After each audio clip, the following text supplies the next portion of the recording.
ئێرە ئەم هۆڵە دنیایەکە پڕ لە جوانی بزەی پێکەنین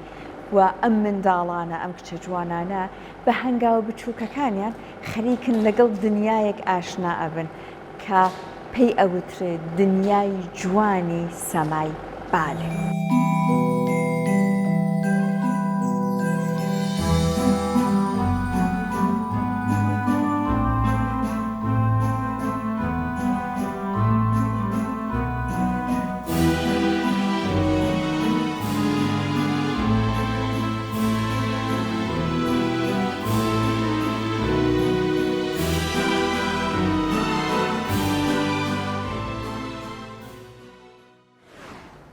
مامۆستا هەناسە ئەم کچە جوانانە کە لێران لە چ تەمەنێکۆ لە لای ئێوە ئەکرێت کە وەربگیرن بۆی کە فێری بالێ بن؟ خۆی هەموو تەمەنێک وەرئەگرین، بەڵام ئەمە گروپی ئەین کە بچووکترین گروپن لە فێرگەکەمان،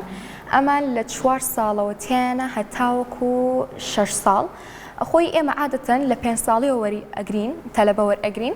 بەڵام ئەوەیە جاری وایە بە زۆری دایک و باوکیان و ئەها ئەڵەن زۆری حەز لێ و ئەمانە ئیتر لەبەر ئەوەیە ئەکەوێتە سەر زیرەکی تەلەبەکە خۆشی کە وەری بگرین و ئەوانی کەیەن تقریباً ڕۆژێک ئەتوانن خۆیان تێست بکەن بۆ دایک و باوکەکە بێن سێری کە بزانێت تاقەی چۆنە ئەم مناڵە و ئینەرژیەکەی چەندێکە، جا دوایی ئەتوان بڕیار بن کە بێن لە فێرگەکەمانەوە بەشدار بن یاخود بەشدار نەبن. جە بالێ چ سوودێکی بۆ مناڵانە بێت؟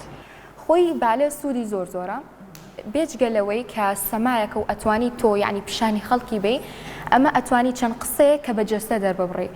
ئەمە یعنی زمانی جەستەیە، بالە پێوتر زمانی جەستە کە باشترین سەمایە کە بۆ دەرونی مناڵان کە بۆ سترێس کە ئێمە ئەچینە سەر ستێج ئاوا کە خەڵک چەپڵیان بۆ لە ئەیە ئەمە ئەتوانێت سترێسی مناڵەکە کەمتر کاتەوە لەوەیکە کە هەیەی و بڕوا بە خوبوونی زۆر زیاتر بێت. باشە هەموو جارێکە ئەو جەلەسەی کە تاوا بێ ئەمان ئەڕۆنەوە چ گۆڕانکاریەکیان تیابینی؟ گۆڕانکارێکی زۆری تیابینم، چونکە بەرەبەرە ڕۆژ بە ڕۆژ دەرس بە دەرس زیاتر شتی تازە فێر ئەبن و هەر دیاریشە پێیانەوە زۆریان حەز لەیە کە هەنێکیان زۆربەی زۆریان بە حەزی خۆیان هاتوون کە ئەوە گرنگترین شتە لای ئێمە بە حەزی خۆیان بێن نەوەکو بە حەزی دایک و باوکیان بێن. جا داوایان نەکرێن شتی قورسمان فێرکە، بەڵام تا ڕادەیەک ئەتوانی تۆ فێریان بکەی وایە تا چه ئاستێک ئەتوانی فێری ئەمان بکەیت چیان فێرەکەیت؟ خۆی بالێ هەموو یاسا و ڕێستەی تایبەت بەخۆی هەیە کە زۆر قورسە، بەڵام ئێمە بە شێوەی یاری پێیان ئەڵێن چونکە ئەمان بچووکترین گروپن کە وتم گروپی ئەین، ئەوێ بە شێوەی یاری پێیان بڵێن و بە شێوەیەکی نەرم بە یعنی بە شێوەیەکی جیاواز بۆ ئەوی لیان لی تێبگەن و لە سەماکە زۆر هەڕکان هەڵنەسێ حەزیان لە سەماکە هەبێ زیاتر. بۆیە یعنی من شتی نە زۆر ئاسانە فێرەکەم نە زۆر قورس، یعنی شتێک لە ئەستی خۆیانە بێ چونکە بەرەبەرە کە ئەڕۆنە گروپی دواتر شتی تازەتر ئەتوانن فێر بن. باشە جا ئەمان ئەبێ کەواتە لە هەفتەکە چەند ڕۆژ کلاسیان بۆ دابنرێت یاخود چندێک ئەبێ ماوەی هەر کلاسێ بێ بۆی کە هیلاکی شەر نەکات؟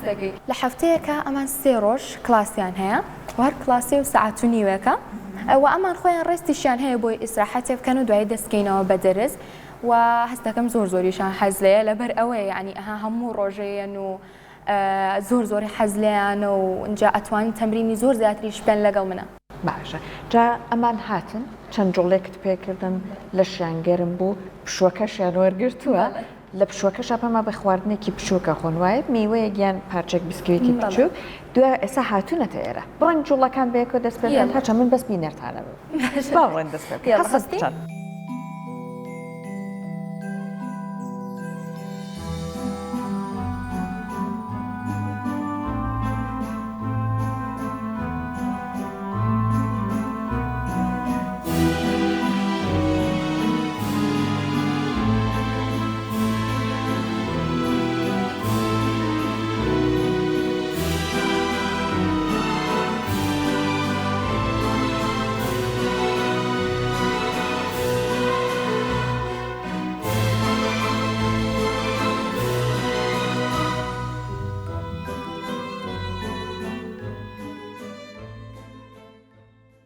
سەمای بالێ هەمووی ڕێساویاسی تایبەت بە خۆی هەیە و شتی زۆر قورسیتیایە بەڵام بۆ ئەم مناڵانە تەنها بە شێوەی یاریتیان ئەگەێنین و بە شێوەیەکی سادەتر تەنانەت ئەو باڕانە بۆ ئەمان زۆر نابێت چونکە هەیە باڵای ناگاتێ هەیە ناتوانێت زۆر تحمل کا بەسەریەوە بۆی ئەم بارانە تەنها بۆ گەورەکانە و بەنسبەت پێڵاوەکانیشانەوە ئەمە سۆفتە و پۆین شوزیشمان هەیە کە بۆ ئەمان نابێت بۆ گەورەکان ئەبێ چونکە ئێستا لە ئێستا فێری پۆین شوزیانکەین بۆ قاچیان ناسکە بە کەڵک نایە بۆیە ئەم سۆفتانەمان هەیە و بەنسبەت جلەکانیشانەوە جلەکانمان لە دەرەوە بۆیەت یاخۆت هەنێکیشان خۆمان دروستیەکەن بە شێوەی کاری دەستی و ئەمان ئێستا جلەکانیان ڕەنگی پەمەیە و ئەمە جلی مناڵەکانە و گروپەکانی تر هەیە سوورە هەیە ڕەشە باشە وەکو پاڵپشتی خێزانەکانیان تا چەند ئەبینێت کە ئەوە بکڕەوە پاڵپشتیانەکان لەگەڵیان دێن ئەیان بنەوە پاڵپشتی خێزانەکانیان زۆرە ئەیان هێنن و ئەیان بن بە هیلاکەتەکەن بە دیاریانەوە و ئەیان بن و زۆر هەر دیارە خۆشیان زۆریان حەزێ و پاڵپشتی خێزانەکانیشان زۆر لە سەریان گرنگە بۆ ئەوی پاڵپشتیان بکەن و هانیان بن بۆ ئەوی لە سەمایەکی واجانە بەشداری بکەن ئەمانش لە کۆتایە بنمایشێکی جوان